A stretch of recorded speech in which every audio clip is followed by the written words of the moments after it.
ಗುರುಜಿಗ ರಾಶಿ ಫಲಗಳನ್ನ ನೋಡೋಣ. ನನಗೂ ಬಹಳ ಕುತೂಹಲ ಇದೆ ಈ ವರ್ಷ ನನಗೆ ಹೇಗಿರುತ್ತೆ, ನನ್ನ ರಾಶಿಗೆ ಹೇಗಿರುತ್ತೆ ಅಂತ. ಸೊ ಮೊದಲಿಗೆ ಮೇಷ ರಾಶಿ ಬಗ್ಗೆ ತಿಳಿಸ್ಕೊಡೋದಾದ್ರೆ. ಮೇಷ ನೋಡಿ, ರಾಷ್ಟ್ರಾಧಿಪತಿ ಕುಜ 9ನೇ ಮನೆ ಧನುಸ್, ಅದರ ಭಾಗ್ಯಸ್ಥಾನದಲ್ಲಿರೋದು ಮುನ್ನಡೆ ಹಾಗೂ ಏಳಿಗೆಗೆ ಒಳ್ಳೆಯದು. ಆದರೆ ಕುಜನಿಗೆ ಅಷ್ಟಮಾಧಿಪತ್ಯ ದೋಷ ಕೂಡ ಇದೆ. ಅದರಲ್ಲಿ ಕುಜನ ಮೇಲೆ ಶನಿ ದೃಷ್ಟಿ ಕೂಡ ಇರೋದರಿಂದ ದೈಹಿಕವಾಗಿ ಮೇಷರಾಶಿಯವರಿಗೆ ಕೆಲಸಗಳಲ್ಲಿ ಒತ್ತಡಗಳು ಭಾಳ ಹೆಚ್ಚಾಗುತ್ತೆ. ಫಿಸಿಕಲ್ ಸ್ಟ್ರೇನ್ ಅನ್ನೋದು ಭಾಳ ಜಾಸ್ತಿ ಇರುತ್ತೆ. ತಂದೆ ಯೋಗಕ್ಷೇಮಕ್ಕೆ ಒಳ್ಳೆಯದಲ್ಲ. 9ನೇ ಮನೆಗೆ ಪಿತೃಸ್ಥಾನ ಅಂತೀವಿ. ಸಾಡೆ ಸಾತಿ ಮೊದಲನೇ ಭಾಗದಿಂದ ಬೇರೆ ಅದು ನಡೀತಾ ಇದೆ. ಇವಾಗ ಮನಸ್ಸಿಗೆ ಸ್ವಲ್ಪ ಬೇಸರ ಉಂಟಾಗುತ್ತೆ. ಇನ್ನು ಪಂಚಮಾಧಿಪತಿ ರವಿ ನವಮದಲ್ಲಿರೋದ್ರಿಂದ ಮಕ್ಕಳ ಏಳಿಗೆಗೆ ಬಹಳ ಒಳ್ಳೆಯದು. ಪಂಚಮ ಅಂದರೆ ಪುತ್ರಸ್ಥಾನ ಅಂತೀವಿ. ಪುತ್ರ ಅಂದರೆ ಪುತ್ರಿ ಎಲ್ಲ ಸೇರಿ. ಆದರೆ ಮಕ್ಕಳ ಜೊತೆ ಸ್ವಲ್ಪ ಮನಸ್ತಾಪಗಳು ಉಂಟಾಗುತ್ತೆ. ಸಪ್ತಮಾಧಿಪತಿ ಶುಕ್ರನ ಮೇಲೆ ಶನಿಯ ದಶಮ ದೃಷ್ಟಿ ಇರೋದ್ರಿಂದ ದಾಂಪತ್ಯಕ್ಕೆ ಅಷ್ಟು ಶುಭ ಅಲ್ಲ. ಅಂದರೆ ದಂಪತಿಗಳಲ್ಲಿ ಕೆಲಸದ ವಿಷಯದಲ್ಲಿ ಬಹಳ ಅಸಮಾಧಾನ ಉಂಟಾಗ್ಬೋದು. ಯಾವ ರೀತಿಯಲ್ಲಿ ಅಂದರೆ ಗಂಡ ಹೆಂಡತಿಗೆ ಇಬ್ಬರು ಕೆಲಸಕ್ಕೆ ಹೋಗ್ತಾ ಇರ್ತಾರೆ ಅಂತ ಇಟ್ಕೊಳ್ಳಿ. ಗಂಡ ಹೆಂಡತಿಗೆ ಕೆಲಸ ಬಿಟ್ಬಿಡು ಅಂತ ಹೇಳೋದು, ನಿನ್ನ ಎಸ್ ಟಿ ಟಿ ಎಲ್ಲ ವರ್ಕ್ ಮಾಡೋದು, ನಿನ್ನ ಮನೆ ನೋಡ್ಕೊ ಅಂತ ಹೇಳೋದು. ಅಥವಾ ಹೆಂಡತಿ ಗಂಡನಿಗೆ ನೀವೇ ಕೆಲಸ ಬಿಟ್ಬಿಡಿ, ನಾನು ಕೆಲಸಕ್ಕೆ ಹೋಗ್ತೀನಿ, ನೀವು ಮನೇಲಿ ಕೂತ್ಕೊಳ್ಳಿ, ಅಡುಗೆ ಮಾಡ್ಕೊಳ್ಳಿ ಅಂತ ಹಂಗೆ ಹೇಳೋದು. ಆ ಥರ ಭಿನ್ನಾಭಿಪ್ರಾಯರಾಗಿ ಈ ರೀತಿ ವಾದ ವಿವಾದಗಳು ಉಂಟಾಗುವಂಥ ಸಾಧ್ಯತೆ ಇರುತ್ತೆ. ತೃತೀಯ ಷಷ್ಠ್ಯಾಧಿಪತಿ ಬುಧ ಕೂಡ ಧನುಸ್ಸಲ್ಲಿದ್ದರೆ ಸ್ವಲ್ಪ ಕಾನೂನು ಸಮಸ್ಯೆಗಳು ಎದುರಾಗ್ಬೋದು. ಚಿಕ್ಕದಾಗಿ ಲೀಗಲ್ ಇಶ್ಯೂಸ್ ಅಂತ ಬರ್ಬೋದು ಅವರಿಗೆ. ಚತುರ್ಥಾಧಿಪತಿ ಚಂದ್ರ ಉಚ್ಚನಾಗಿ ದ್ವಿತೀಯದಲ್ಲಿರೋದ್ರಿಂದ ಮೇಷರಾಶಿಯವರ ತಾಯಂದಿರಿಗೆ ಅನಿರೀಕ್ಷಿತ ಧನಲಾಭ ಉಂಟಾಗ್ಬೋದು. ಅಂದರೆ ಬಟ್ ಏನಂದರೆ ತಂದೆ ಆರೋಗ್ಯದಲ್ಲಿ ಮತ್ತೆ ಸಮಸ್ಯೆಗಳು ಸ್ವಲ್ಪ ಹೆಚ್ಚಾಗ್ಬೋದು. ತೃತೀಯದಲ್ಲಿ ವಕ್ರ ಗುರು ಇರೋದರಿಂದ ಒಡ ಹುಟ್ಟಿದವರಿಂದ ವಿದ್ಯಾಭ್ಯಾಸಕ್ಕೆ ಮೇಷರಾಶಿಯವರಿಗೆ ಧನ ಸಹಾಯ ಉಂಟಾಗುತ್ತೆ. ಅಂದರೆ ಅವಾಗ ತಮ್ಮ ಫಾರಿನ್ಗೆ ಹೋಗ್ಬೇಕು, ಓದಬೇಕು ಅಂತಂದರೆ ಆ ಥರ ಅಣ್ಣ ಹೆಲ್ಪ್ ಮಾಡ್ಬೋದು. ಆ ರೀತಿಯಲ್ಲಿ ಪಂಚಮದಲ್ಲಿ ಕೇತು ಇರೋದ್ರಿಂದ ಈ ರಾಶಿಯ ಗರ್ಭಿಣಿಯರು ಹೆಚ್ಚಿನ ಜಾಗ್ರತೆ ವಹಿಸಬೇಕು. ಪಂಚಮ ಸ್ಥಾನಕ್ಕೆ ನಾವು ಪೂರ್ವ ಪುಣ್ಯ ಸ್ಥಾನ ಅಂತೀವಿ. ಜನರಲ್ಲಿಗೆ ಪಂಚಮದಲ್ಲಿ ಯಾರಾದರೂ ಕೇತು ಇದ್ದರೆ ಅವ್ರಿಗೆ ಆಧ್ಯಾತ್ಮಿಕ ಚಿಂತನೆ ಹೆಚ್ಚಾಗುತ್ತೆ. ಮತ್ತು ಗಣಪತಿಗೆ ಸಂಬಂಧಪಟ್ಟಿದ್ದು ನಾನು ನೋಡಿದಂಗೆ ಏನೋ ಒಂದು ಅನುಭವ ಆಗುತ್ತೆ. ಕನಸಲ್ಲಿ ಗಣಪತಿ ಬರೋದು ಅಥವಾ ಯಾವುದಾದ್ರು ಗಣಪತಿ ಕ್ಷೇತ್ರಕ್ಕೆ ಹೋಗೋದು, ಆ ರೀತಿಯಲ್ಲಿ ಇಷ್ಟು ಮಟ್ಟಿಗಾಗುತ್ತೆ. ಇನ್ನು ಇದಕ್ಕೆ ಸಂಬಂಧಪಟ್ಟಂತೆ ಪರಿಹಾರ ಅಂತ ತೊಗೊಂಡಾಗ ಪಂಚಮ ಅಂದರೆ ಪೂರ್ವ ಪುಣ್ಯಸ್ಥಾನಾಧಿಪತಿ ರವಿ ಶನಿ ದೃಷ್ಟಿಗೀಡಾಗಿರೋದ್ರಿಂದ ಸ್ವಲ್ಪ ಮಟ್ಟಿಗೆ ಹೃದ್ರೋಗಿಗಳು ಹೆಚ್ಚಿನ ಜಾಗ್ರತೆ ವಹಿಸಬೇಕಾಗುತ್ತೆ. ಸೂರ್ಯನ ನಾವು ಹೃದ್ರೋಗ ಮಮ ಸೂರ್ಯ ಅಂತ ಹೇಳ್ತೀವಿ. ಯಾರ ಜಾತಕದಲ್ಲಿ ನೋಡಿ ಸೂರ್ಯನಿಗೂ ಕೇತುಗೂ ಸಂಬಂಧ ಇರುತ್ತೋ, ಸೂರ್ಯನಿಗೂ ಶನಿಗೆ ಸಂಬಂಧ ಇರುತ್ತೋ, ಅಂದರೆ ಭಾಳ ಹತ್ತಿರ ಇರ್ತಾರೋ ಅವ್ರು ಜನರಲ್ಲಿ ಆರ್ಟೀರಿಯಲ್ ಸಿಸ್ಟಮ್ ಆಫ್ ಹಾರ್ಟಲ್ಲಿ ಸ್ವಲ್ಪ ಎಡವಟ್ಟುಗಳಾಗ್ಬೋದು. ಅನುಕೂಲ ಅಥವಾ ಅಭ್ಯಾಸ ಇದ್ದರೆ ದಿನನಿತ್ಯ ಬೆಳಗ್ಗೆ ಕನಿಷ್ಠ 3 ತಿಂಗಳ ಕಾಲ ಆದಿತ್ಯ ಹೃದಯ ಪಾರಾಯಣ ಉತ್ತರ ಅಥವಾ ಪೂರ್ವಮಿಗ ಮಾಡಿದ್ರೆ ಅದು ಬಹಳ ಒಳ್ಳೆಯದು. ಇದಕ್ಕೆಲ್ಲ ಏನು 7-8 ಮಿನಿಟ್ಸ್ 10 ಮಿನಿಟ್ಸ್ ಆಗ್ಬೋದು. ಅನುಕೂಲ ಇದ್ದರೆ, ಇನ್ನೂ ಅನುಕೂಲ ಜಾಸ್ತಿ ಇದ್ದರೆ ತಾತ್ಕಾಲಿಕವಾಗಿ 3 ತಿಂಗಳವರೆಗೂ ಬೆಳ್ಳಿ ಅಥವಾ ಚಿನ್ನದ ಉಂಗುರದಲ್ಲಿ ಉಂಗುರದ ಬೆರಳಿಗೆ ಅಂದರೆ ಅನಾಮಿಕ ಬೆರಳಿಗೆ ಒಂದು ಸಣ್ಣ ಮಾಣಿಕ್ಯ ಅಂದರೆ ರೂಬಿ ಹರಳು ಧರಿಸ್ಕೊಂಡ್ರೆ, ಇದು ಭಾನುವಾರ ಬೆಳಗ್ಗೆ ಮಾಡಿಕೊಂಡ್ರೆ ಅದು ಬಹಳ ಒಳ್ಳೆಯದು. ಪುರುಷರು ಬಲಗೈಗೆ, ಸ್ತ್ರೀಯರು ಎಡಗೈಗೆ. ಆದಿತ್ಯ ಹೃದಯ ಪಾರಾಯಣ ಮಾಡೋಕ್ಕೆ ಆಗಿಲ್ಲ ಅಂದರೆ ಕೆಲವರಿಗೆ ಉಚ್ಚಾರಣೆ ಸರಿಯಾಗಿ ಬರೋದಿಲ್ಲ. ಈಗ ನಾನು ಹೇಳೋಂಥ ಈ ಸೂರ್ಯ ಗಾಯತ್ರಿ ಮಂತ್ರವನ್ನು ದಿನನಿತ್ಯ ಬೆಳಗ್ಗೆ ಪೂರ್ವಾಭಿಮುಖ 24 ಬಾರಿ ಜಪಿಸಬೇಕಾಗತ್ತೆ. ಈ ಮಂತ್ರ ಯಾವ ರೀತಿಯಲ್ಲಿ ಬರುತ್ತೆ ಅಂದರೆ, ಓಂ ಆದಿತ್ಯಾಯ ವಿದ್ಮಹೆ ಸಹಸ್ರಕಿರಣಾಯ ಧೀಮಹಿ ತನ್ನೋ ಸೂರ್ಯ ಪ್ರಚೋದಯಾತ್ ಅಂತ ಬರುತ್ತೆ. ಮತ್ತೊಮ್ಮೆ ಹೇಳ್ತೀನಿ, ಓಂ ಆದಿತ್ಯಾಯ ವಿದ್ಮಹೆ ಸಹಸ್ರಕಿರಣಾಯ ಧೀಮಹಿ ತನ್ನೋ ಸೂರ್ಯ ಪ್ರಚೋದಯಾತ್. ಇಷ್ಟು ಮೇಷರಾಶಿಯ ಫಲಾಫಲಗಳು. ವೃಷಭ ರಾಶಿ. ವೃಷಭಕ್ಕೆ ಸಂಬಂಧಪಟ್ಟಂತೆ ರಾಶಿಯಲ್ಲಿ ತೃತೀಯಾಧಿಪತಿ ಉಚ್ಚಚಂದ್ರ. ಇದರಿಂದ ಮಕ್ಕಳಿಗೆ ಸಿಬ್ಲಿಂಗ್ಸ್ ಅಂತೀವಲ್ಲ, ಅಂದರೆ ತಮ್ಮ ಅಥವಾ ತಂಗಿ ಲಭ್ಯ ಆಗ್ಬೋದು. ಅಂದರೆ ಈ ರಾಶಿಯ 10 ವರ್ಷದ ಒಳಗಿನ ಮಕ್ಕಳಿಗೆ ಸಹೋದರ ಅಥವಾ ಸಹೋದರಿ ಲಭ್ಯ ಆಗ್ಬೋದು. ಇದು ಶುಭ ಕಾರ್ಯ ಅಂತ ತಗೊಳ್ಳಿ. ಲಾಭಸ್ಥಾನಾಧಿಪತಿ ಗುರು ವಕ್ರನಾಗಿದ್ದರೆ ಹಣಕಾಸಿನ ವಿಷಯಕ್ಕೆ ಅದು ಬಹಳ ಒಳ್ಳೆಯದು. ಹಾಗೆಯೇ ನೌಕರಿ ಅಥವಾ ಉದ್ಯಮದಲ್ಲಿ ಏಳಿಗೆ ಉಂಟಾಗುತ್ತೆ. ಚತುರ್ಥದಲ್ಲಿ ಕೇತು ಇದ್ದರೆ ತಾಯಿ ಯೋಗಕ್ಷೇಮಕ್ಕೆ ಒಳ್ಳೆಯದಲ್ಲ. ಚತುರ್ಥಕ್ಕೆ ನಾವು ಸಾಧಾರಣವಾಗಿ ಮಾತೃಸ್ಥಾನ ಅಂತ ಹೇಳ್ತೀವಿ, ಮತ್ತು ವಾಹನ ಸ್ಥಾನ ಅಂತ ಹೇಳ್ತೀವಿ. ಸಾಧಾರಣವಾಗಿ ಕುಜುಬತ್ ಕೇತು ಅಂತ ಹೇಳ್ತೀವಿ. ಯಾರ ಜಾತಕದಲ್ಲಿ ಕೇತು 4ನೇ ಮೇಲೆ ಇರ್ತಾನೋ ಅವ್ರ ತಾಯಿ ಯೋಗಕ್ಷೇಮಕ್ಕೆ ಒಳ್ಳೆಯದಲ್ಲ. ಜೊತೆಯಲ್ಲಿ ವಾಹನಕ್ಕೆ ಸಂಬಂಧಪಟ್ಟಂತೆ ಏನಾದರೂ ಶಾರ್ಟ್ ಸರ್ಕ್ಯೂಟ್ಸ್ ಆಗೋದು, ಎಲೆಕ್ಟ್ರಿಕಲ್ ವೈರಿಂಗ್ ಇದಾಗೋದು, ಆ ರೀತಿಯಲ್ಲಿ ಸಾಧ್ಯತೆಗಳಿರುತ್ತೆ. ಹಾಗೆಯೇ ಚತುರ್ಥಾಧಿಪತಿ ರವಿ ಅಷ್ಟಮದಲ್ಲಿರೋದ್ರಿಂದ ತಂದೆ ಯೋಗಕ್ಷೇಮಕ್ಕೂ ಒಳ್ಳೆಯದಲ್ಲ ಅದು. ಇನ್ನು ಸಪ್ತಮಾಧಿಪತಿ ಕುಜ ಅಷ್ಟಮದಲ್ಲಿರೋದ್ರಿಂದ ಪತಿ ಅಥವಾ ಪತ್ನಿಯ ಯೋಗಕ್ಷೇಮಕ್ಕೂ ಒಳ್ಳೆಯದಲ್ಲ. ಹಾಗೆಯೇ ರಾಶಿಯಾಧಿಪತಿ ಶುಕ್ರನು ಅಷ್ಟಮದಲ್ಲಿರೋದ್ರಿಂದ ವೃಷಭ ರಾಶಿಯವರ ಆರೋಗ್ಯದಲ್ಲೂ ಏರುಪೇರು ಸೌಂದರ್ಯ ಲೈನಾಗಿ ಎಲ್ರಿಗೂ ಈ ಥರ ಬರ್ತಾಯಿದೆ. ದ್ವಿತೀಯ ಪಂಚಮಾಧಿಪತಿ ಬುಧ ಅಷ್ಟಮದಲ್ಲಿದ್ದರೆ ಹೂಡಿಕೆಯಲ್ಲಿ ಅಂದರೆ ಇನ್ವೆಸ್ಟ್ಮೆಂಟ್ಸಲ್ಲಿ ನಷ್ಟ ಉಂಟಾಗ್ಬೋದು. ಈ ಶೇರ್ ಮಾರ್ಕೆಟ್ ಟ್ರೇಡಿಂಗಲ್ಲೆಲ್ಲ ಬಹಳ ನಷ್ಟಗಳನ್ನ ಎದುರಿಸ್ಬೇಕಾಗತ್ತೆ. ಕೆಲವರಿಗೆ ಅದೇ ಒಂದು ದುರಭ್ಯಾಸ ಅಂತ ಇಟ್ಕೊಳ್ಳಿ, ಶೇರ್ ಮಾರ್ಕೆಟ್ ಹಾಕಿ ಹಾಕಿ ಹಾಕಿ ರೇಸ್ಗೆ ಹೋದಂಗೆ ಲೆಕ್ಕ ಅಂತ. 10ನೇ ಮನೆ ಅಂದರೆ ಕರ್ಮಸ್ಥಾನದಲ್ಲಿ ರಾಹು ಇದ್ದರೆ ಉದ್ಯಮಿಗಳಿಗೆ ಒಳ್ಳೆಯದು, ಅಂದರೆ ಬಿಸ್ನೆಸ್ ಮಾಡ್ತಾರಲ್ಲ ಅವ್ರಿಗೆ ಜನರಲಾಗಿ ಒಳ್ಳೆಯದು. ಕರ್ಮಸ್ಥಾನಾಧಿಪತಿ ಶನಿ ಲಾಭದಲ್ಲಿರೋದ್ರಿಂದ ನೌಕರಿಯಲ್ಲಿ ಏಳಿಗೆ, ಅಂದರೆ ಬೇರೆ ರೀತಿಯಲ್ಲಿ ನಷ್ಟಗಳಂತೂ ಅವರು ಉಂಟು ಮಾಡ್ಕೊಳ್ತಾರೆ. ಲಾಭ ಜಾಸ್ತಿ ಆದರೂ ಇವರೇ ಒಂಥರ ನಷ್ಟಗಳನ್ನ ಉಂಟು ಮಾಡ್ಕೊಳ್ತಾರೆ. ಇನ್ನು ಇವರಿಗೆ ಪರಿಹಾರ ಏನಂದರೆ ರಾಶಿಯಾಧಿಪತಿ ಶುಕ್ರ ಬಹಳ ಬಲಹೀನನಾಗಿದ್ದಾನೆ, ಬಿಲ್ಡಿಂಗ್ ಫೌಂಡೇಶನ್ ವೀಕ್ ಇದ್ದಂಗೆ. ಹಾಗೆಯೇ ಪಂಚಮಾಧಿಪತಿ ಹಾಗೂ ಪೂರ್ವ ಪುಣ್ಯ ಸ್ಥಾನಾಧಿಪತಿ ಬುಧನನ್ನು ನಾವು ಬಲಪಡಿಸಬೇಕಾಗತ್ತೆ. 3 ತಿಂಗಳ ಕಾಲ ಮುಂಜಾನೆ ನಾನು ಹೇಳೋವಂಥ ಈ ಶುಕ್ರ ಬೀಜ ಮಂತ್ರವನ್ನು 40 ಬಾರಿ ಉತ್ತರಾಭಿಮುಖ ಜಪಿಸಿದರೆ ಬಹಳ ಒಳ್ಳೆಯದು. ಈ ಶುಕ್ರ ಬೀಜ ಯಾವ ರೀತಿಯಲ್ಲಿ ಬರುತ್ತೆ ಅಂದರೆ ಬೀಜ ಮಂತ್ರ ಓಂ ದ್ರಾಂ ದ್ರೀಂ ದ್ರೌಂ ಸಹ ಶುಕ್ರಾಯ ನಮಃ, ಓಂ ದ್ರಾಂ ದ್ರೀಂ ದ್ರೌಂ ಸಹ ಶುಕ್ರಾಯ ನಮಃ. ಹಾಗೆಯೇ 3 ತಿಂಗಳು ಬುಧವಾರಗಳು ಸಂಜೆ ಯಾವುದೇ ರೂಪದ ಮಹಾವಿಷ್ಣುವಿನ ದೇಗುಲಕ್ಕೆ, ಅಂದರೆ ಶ್ರೀರಾಮ, ಕೃಷ್ಣ, ವೆಂಕಟೇಶ್ವರ, ರಂಗನಾಥ ಸ್ವಾಮಿ ಆ ಥರ ವಿಷ್ಣುವಿನ ಸ್ವರೂಪಗಳಿಗೆ ಸ್ವಲ್ಪ ಒಣ ಹೆಸರು ಕಾಳನ್ನು ಅರ್ಪಿಸಿ ಅರ್ಚನೆ ಮಾಡಿಸ್ಕೊಂಡ್ರೆ ಅದು ಒಳ್ಳೆಯದು. ದೇಗುಲದಲ್ಲಿ 10 ನಿಮಿಷ ಕುಳಿತು ಅಷ್ಟಾಕ್ಷರ ಮಂತ್ರವನ್ನು ಜಪಿಸಿ ಬರಬೇಕು ಅವರು.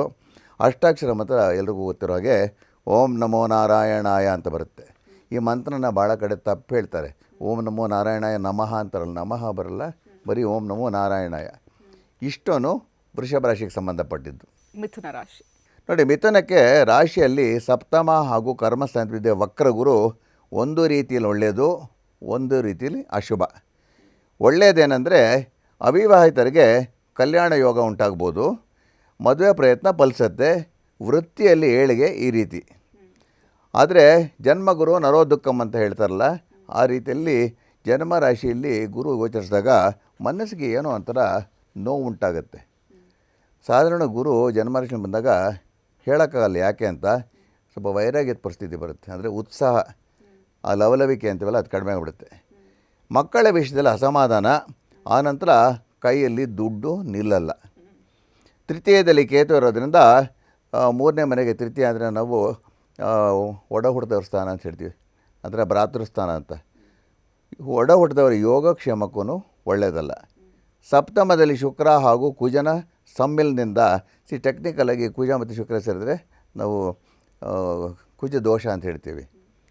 ಒಳ್ಳೆಯ ಬಾಂಧವ್ಯ ಇರೋ ದಂಪತಿಗಳಲ್ಲೂ ಪರಸ್ಪರ ಅಸಮಾಧಾನಗಳು ಉಂಟಾಗೋಕ್ಕೆ ಶುರು ಆಗುತ್ತೆ. ಸಣ್ಣ ಸಣ್ಣ ವಿಷಯಕ್ಕೂ ಅಷ್ಟೇ. 3ನೇ ವ್ಯಕ್ತಿಯ ಪ್ರವೇಶದಿಂದ ದಂಪತಿಗಳಲ್ಲಿ ಅಪಾರ್ಥಗಳು ಹಾಗೂ ಸಂದೇಹಗಳು ಶುರುವಾಗುತ್ತೆ. ನಡೀತಿರೋ ಡೈವೋರ್ಸ್ ಕೇಸಸ್ ಇನ್ನೂ ಮುಂದೂಡಿಕೆ ಆಗುತ್ತೆ. ಮದುವೆ ಸಮಯದಲ್ಲಿ ಮದುವೆ ಮಂಟಪದಲ್ಲೇ ಏನಾದರೂ ವ್ಯತ್ಯಾಸಗಳು, ಜಗಳಗಳು ಶುರು ಆಗ್ಬೋದು. ಇನ್ನು 9ನೇ ಮನೆ ಅಂದರೆ ಕುಂಭದಲ್ಲಿ ಪಿತೃಸ್ಥಾನದಲ್ಲಿ ರಾಹು ಇರೋದ್ರಿಂದ ವಿದೇಶದಲ್ಲಿ ಕೆಲಸ ಹುಡುಕೋವರಿಗೆ ಸ್ವಲ್ಪ ಮಟ್ಟಿಗೆ ಯಶಸ್ಸು ಸಿಗತ್ತೆ, ಆದರೆ ತಂದೆ ಯೋಗಕ್ಷೇಮಕ್ಕೆ ಒಳ್ಳೆಯದಲ್ಲ. ಇನ್ನು ಅಷ್ಟಮಾಧಿಪತಿ ಹಾಗೂ ಭಾಗ್ಯಸ್ಥಾನಾಧಿಪತಿ ಶನಿ ಕರ್ಮಸ್ಥಾನದಲ್ಲಿ ಅಂದರೆ 10ನೇ ಮನೆಯಲ್ಲಿರೋದ್ರಿಂದ ಕೆಲಸದಲ್ಲಿ ಸ್ವಲ್ಪ ಏರುಪೇರು ಉಂಟಾಗ್ತಾ ಇರುತ್ತೆ. ಸ್ಟೇಬಲ್ ಆಗಿರೋದಿಲ್ಲ, ಫ್ಲಕ್ಚುಯೇಷನ್ಸು, ಒಂದು ತಿಂಗಳ ಸಂಬಳ ಬರದೇ ಇರ್ಬೋದು ಈ ರೀತಿಯಲ್ಲಿ. ಆದರೆ ಈ ರಾಶಿಯ ಕಾನೂನು ತಜ್ಞರು, ವಕೀಲರು, ನ್ಯಾಯಾಧೀಶರು ಇವರಿಗೆ ಕೀರ್ತಿ ಪ್ರತಿಷ್ಠೆ ಹೆಚ್ಚುತ್ತೆ, ಆದರೆ ಸ್ವಲ್ಪ ಮಟ್ಟಿಗೆ ಮುಜುಗರ ಕೂಡ ಹೆಚ್ಚಾಗ್ತಾ ಬರುತ್ತೆ ಇವರಿಗೆ. ಇನ್ನು 12ನೇ ಮನೆಯಲ್ಲಿ ಧನಸ್ಥಾನಾಧಿಪತಿ ಉಚ್ಚ ಚಂದ್ರನಿಂದ ಮಿಥುನ ರಾಶಿಯವರಿಗೆ ಕನಸಲ್ಲಿ ಬರೀ ದುಡ್ಡು ಖರ್ಚಾಗುವಂಥ ಕನಸುಗಳೇ ಬರ್ತಾ ಇರುತ್ತೆ, ಆಮೇಲೆ ದುಡ್ಡುಗಳು ಖರ್ಚಾಗ್ತಾ ಇರುತ್ತೆ. ಯಾವಾಗಲೂ ಕನಸಲ್ಲಿ ದುಡ್ಡು ಭಾಳ ನೋಡಬಾರ್ದು, ಗೊತ್ತಾ ಅದು. ಅಂದರೆ ಆ ಗಾದೆ ಏನೋ ಇದೆಯಲ್ಲ, ಆ ಗಾದೆ ಪ್ರಕಾರ ಹೇಳ್ತಾ ಇಲ್ಲ ನಾನು. ಬಟ್ ದುಡ್ಡು ಖರ್ಚಾಗೋದು ನೋಡ್ತಾ ಇದ್ರೆ ಏನಾಗುತ್ತೆ ಅಂದರೆ ಅವ್ರಿಗೆ ಆರೋಗ್ಯಕ್ಕೆ ಸಂಬಂಧಪಟ್ಟಿದ್ದ ವಿಷಯಕ್ಕೆ ವೈದ್ಯರ ಹತ್ರ ಹೋಗಿ ಹಾಸ್ಪಿಟ್ಲಿಗೆ ಹೋಗಿ ಖರ್ಚಾಗುವಂಥ ಸ್ಥಿತಿಗಳು ಉಂಟಾಗುತ್ತೆ ಅಂತ ಅದೊಂದು ಸೂಚನೆ ಅಂತ ಸಾಧಾರಣವಾಗಿ ಹೇಳ್ತಾರೆ. ಒಂದು ಸರ್ತಿ ಯೋಗ ಆ ಥರ ಕನಸಾದರೆ 3 ತಿಂಗಳಲ್ಲಿ ಆ ರೀತಿಯಲ್ಲಿ ಸುಮಾರು ಕೇಸಸಲ್ಲಿ ಆಗಿದೆ. ಸೊ ಅದಕ್ಕೆ ದುಸ್ವಪ್ನಗಳೇ ಅದಕ್ಕೆ ಆಗಬಾರ್ದು ಅಂದರೆ ನಾವು ದೇವ್ರ ಸ್ತೋತ್ರ ಹೇಳ್ಕೊಂಡು ಮಲ್ಕೋಬೇಕು. ಇನ್ನು ಪರಿಹಾರಕ್ಕೆ ಸಂಬಂಧಪಟ್ಟಂತೆ ಸದ್ಯಕ್ಕೆ ಮಿಥುನ ರಾಶಿಯವರು ಮೂಲತಃ ಗುರು ಆರಾಧನೆ ಮಾಡ್ಕೋಬೇಕಾಗತ್ತೆ. ಇದಕ್ಕೆ ಯಾರು ಅವರ ಗುರುಗಳಿರ್ತಾರೆ ನೋಡಿ, ಗುರುಗಳಂತ ಭಾವಿಸ್ತಾರೋ, ನೀವು ಯಾರನ್ನು ಗುರು ಅಂತ ಭಾವಿಸ್ತೀರೋ ಅಂಥವ್ರಿಗೆ 3 ಗುರುವಾರಗಳು ಹೋಗಿ ನೋಡಿಬಿಟ್ಟು ಸ್ವಲ್ಪ ಹೂವು ಹಣ್ಣು ಇದೆಲ್ಲ ಅರ್ಪಿಸಿ ಅವ್ರ ಪಾದಕ್ಕೆ ನಮಸ್ಕರಿಸಿ ಅವರ ಆಶೀರ್ವಾದ ಪಡ್ಕೊಂಡ್ರೆ ಅವಾಗ ಈ ದೋಷಗಳು ದೂರ ಆಗುತ್ತೆ. ಈ ಒಂದು ಪರಿಹಾರ ಬಹಳ ಪರಿಣಾಮಕಾರಿ. ಹರಿಹರಾದುಗಳು ಮುನಿದ್ರು ಗುರು ಕಾಯುವನಯ್ಯ ಅಂತ ನಿಮಗೆಲ್ಲ ಗೊತ್ತಿರೋ ವಿಷಯನೇ. ಹಾಗೆಯೇ ಗುರು ಬೀಜ ಮಂತ್ರವನ್ನು ದಿನನಿತ್ಯ ಬೆಳಗ್ಗೆ ಅಥವಾ ಸಂಜೆ ಉತ್ತರಾಭಿಮುಖ 54 ಬಾರಿ ಜಪಿಸಬೇಕಾಗತ್ತೆ. ಗುರು ಬೀಜ ಮಂತ್ರ ಈ ರೀತಿ ಬರುತ್ತೆ: ಓಂ ಗ್ರಾಂ ಗ್ರೀಂ ಗ್ರೌಂ ಸಹ ಗುರವೇ ನಮಃ ಅಂತ. ಮತ್ತೊಮ್ಮೆ ಹೇಳ್ತೀನಿ, ಓಂ ಗ್ರಾಂ ಗ್ರೀಂ ಗ್ರೌಂ ಸಹ ಗುರವೇ ನಮಃ, ಗುರು ಬಲ ಗುರವೇ ನಮಃ ಅಂತ. ಇಷ್ಟೂ ಮಿಥುನ ರಾಶಿಗೆ ಸಂಬಂಧಪಟ್ಟಿದ್ದು. ಗುರುಜಿ, ಮುಂದಿನ ರಾಶಿ ಕರ್ಕಾಟಕ ರಾಶಿ.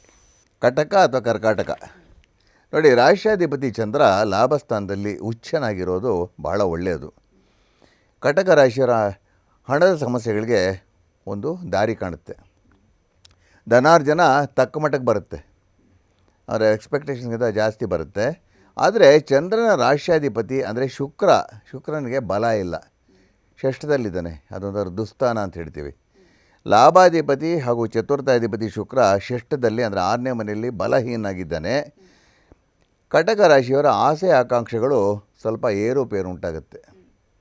ಶುಕ್ರ ವಾಹನಕಾರಕ ಆಗಿದ್ದು, ಹಾಗೆಯೇ ಶತ್ರುಸ್ಥಾನದಲ್ಲಿ ದ್ವಿಸ್ವಭಾವ ರಾಶಿಯಲ್ಲಿರೋದ್ರಿಂದ ಕಟಕ ರಾಶಿಯವರಿಗೆ ದ್ವಿಚಕ್ರ ವಾಹನ ಅಪಘಾತ ಆಗಿ ಬೆನ್ನಿಗೆ ಪೆಟ್ಟಾಗುವಂಥ ಸಾಧ್ಯತೆ ಇರುತ್ತೆ.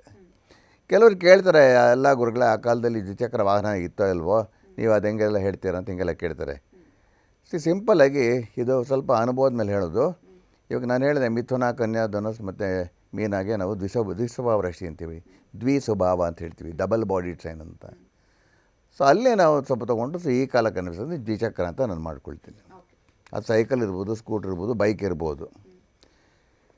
ಆಮೇಲೆ ಭಾಳ ಇಂಪಾರ್ಟೆಂಟು, ನಾನು ಬಹಳ ಸಾರಿ ಹೇಳ್ತಾ ಇರ್ತೀನಿ, ಶುಕ್ರ ದ್ವಿಸ್ವಭಾವ ರಾಶಿಗಳಲ್ಲಿದ್ದರೆ ಅಂದರೆ ಮಿಥುನ, ಕನ್ಯಾ, ಧನುಸ್ ಹಾಗೂ ಮೀನಲ್ಲಿ ಅದರ ಮೇಲೆ ಕುಜನ ಪ್ರಭಾವನೂ ಇದ್ದರೆ 90% ಕೇಸಲ್ಲಿ ದ್ವಿಚಕ್ರವಾಹನ ಅಪಘಾತದ ಸಾಧ್ಯತೆ ಭಾಳ ಹೆಚ್ಚಾಗಿರುತ್ತೆ. ಹಾಗೆಯೇ ಶುಕ್ರ ಮಾತೃಸ್ಥಾನಾಧಿಪತಿ ಆಗಿರೋದ್ರಿಂದ ಮತ್ತು ರವಿ ಪಿತೃಕಾರಕನಾಗಿರೋದ್ರಿಂದ ತಾಯಿ ಯೋಗಕ್ಷೇಮಕ್ಕೂ ತಂದೆ ಯೋಗಕ್ಷೇಮಕ್ಕೂ ಅಷ್ಟು ಒಳ್ಳೆಯದಲ್ಲ. ತಾಯಿ ತಂದೆಗೆ ಅಗ್ನಿ ಅಥವಾ ಹಲಗೆ ತುಂಡುಗಳಿಂದ ಪೆಟ್ಟಾಗುವಂಥ ಸಾಧ್ಯತೆ ಇರುತ್ತೆ. ಇನ್ನು ಪಂಚಮಾಧಿಪತಿ ಕೂಡ ಷಷ್ಠದಲ್ಲಿರೋದ್ರಿಂದ ಕಟಕ ರಾಶಿಯವರಿಗೆ ಹೊಟ್ಟೆ ಸಮಸ್ಯೆಗಳು ಕಾಡಬಹುದು. ಅಷ್ಟಮದಲ್ಲಿ ರಾಹು ಇರೋದರಿಂದ ಸ್ವಲ್ಪ ಸೋಂಕುಗಳು, ಅಲರ್ಜೀಸ್, ಗುಳ್ಳೆಗಳು ಈ ರೀತಿ ಕಾಣಿಸ್ಕೋಬೋದು. ಪಿತೃಸ್ಥಾನದಲ್ಲಿ ಶನಿ ಇರೋದ್ರಿಂದ ಅಂದರೆ 9ನೇ ಮನೆಯಲ್ಲಿ ತಂದೆ ಆರೋಗ್ಯದಲ್ಲಿ ಕೂಡ ಸ್ವಲ್ಪ ಏರುಪೇರು ಉಂಟಾಗ್ಬೋದು. ಬೇಸಿಕ್ಲಿ ಶನಿ ಕ್ವಾಲಿಟಿ ಏನು ಅಂದರೆ ದುಃಖಂ ದಿನೇಶಾತ್ಮಜಃ ಅಂತ, ದುಃಖ ಕೊಟ್ಟು ಸ್ವಲ್ಪ ರಿಪೇರಿ ಮಾಡ್ತಾನೆ ನಮ್ಮನವನು.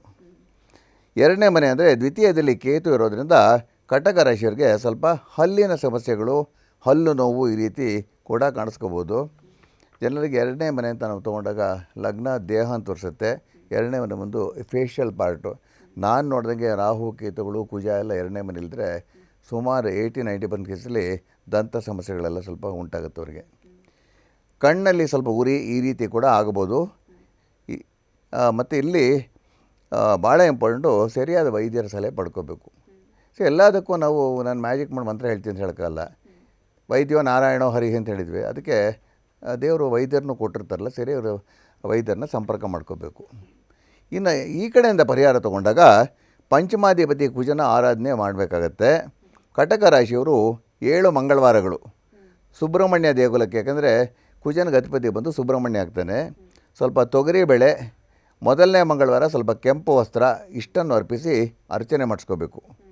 ದಿನನಿತ್ಯ ಬೆಳಗ್ಗೆ ಉತ್ತರಾಭಿಮುಖ ನಾನು ಹೇಳೋಂಥ ಈ ಶ್ಲೋಕವನ್ನು 9 ಬಾರಿ ಜಪಿಸಬೇಕು.